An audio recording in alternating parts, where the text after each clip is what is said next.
টিউমারটা নিয়ে এই প্রথম আলহামদুলিল্লাহ তোমার গর্ভের সন্তান আসছে। জরায়ুতে একটা বড় টিউমার পাওয়া গেছে, এখন তোমার বাচ্চার হার্টবিট চলে আসছে। আচ্ছা, লাভলি। তোমার বয়স হচ্ছে 26 বছর।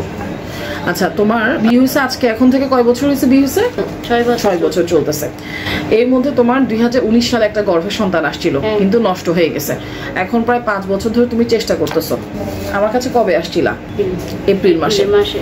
হ্যাঁ, আমরা কি কি পাইছিলাম বলো তো পরীক্ষা করে? জরায়ুতে একটা বড় টিউমার পাওয়া গেছে। টিউমার পাওয়া গেছে, তোমার মাসিকটা মাসে মাসে হইতো, কিন্তু গর্ভের সন্তান আসতেছে না।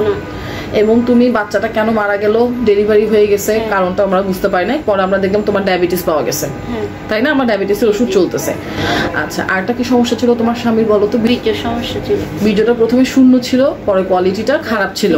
আমরা ওষুধ দিয়ে আলহামদুলিল্লাহ আমার কাছে করে রিপোর্টটা ভালো ছিল, আলহামদুলিল্লাহ ওষুধকে ভালো হয়ে গেছে। তার অনেক পেশেন্টরা কিন্তু মনে করে যে বীর্য খারাপ মানে আমার জীবনটা শেষ, তা কিন্তু না।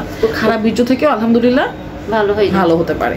টিউমারটা নিয়ে এই প্রথম আলহামদুলিল্লাহ তোমার পেটে গর্ভের সন্তান আসছে, এখন তোমার বাচ্চার হার্টবিট চলে আসছে ইনশাল্লাহ। তোমার এখন 3 মাস চলতেছে।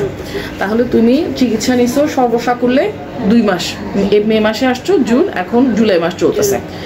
আল্লাহ ভরসা, দেখা যাক। এখন তোমাকে তো আমি সবকিছু বলে দিছি, বুঝাই বলে দিছি কিভাবে কি চলবে। ডায়াবেটিসের চিকিৎসার সিস্টেমও শিখাই দিছি।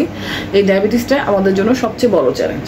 ডায়াবেটিস যদি কন্ট্রোল থাকে ইনশাল্লাহ খাবারটাও এমনভাবে কন্ট্রোল করতে হবে যেন বাচ্চাটাও ঠিক মতো বড় হতে পারে।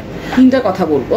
প্রথম কথা হচ্ছে, যেহেতু তোমার একটা অত্যন্ত মূল্যবান বাচ্চা ওষুধের মাধ্যমে কনসিভ হয়েছে এবং তোমার ডায়াবেটিস আছে, চেক আপে থাকতে হবে, আমার সাথে যোগাযোগ রাখতে হবে বা আমাকে জানাতে হবে আমার ডায়াবেটিস, এভাবে তোমাকে আমি শিখাই দিয়েছি, ওই সিস্টেমে আমাকে জানাতে হবে। 3 নম্বর কথা হচ্ছে, ডায়াবেটিসটা কন্ট্রোলের সাথে সাথে আমরা বাচ্চা নড়াচড়া যতক্ষণ পাচ্ছি ততক্ষণ পর্যন্ত আমাদেরকে ধৈর্য ধরতে হবে।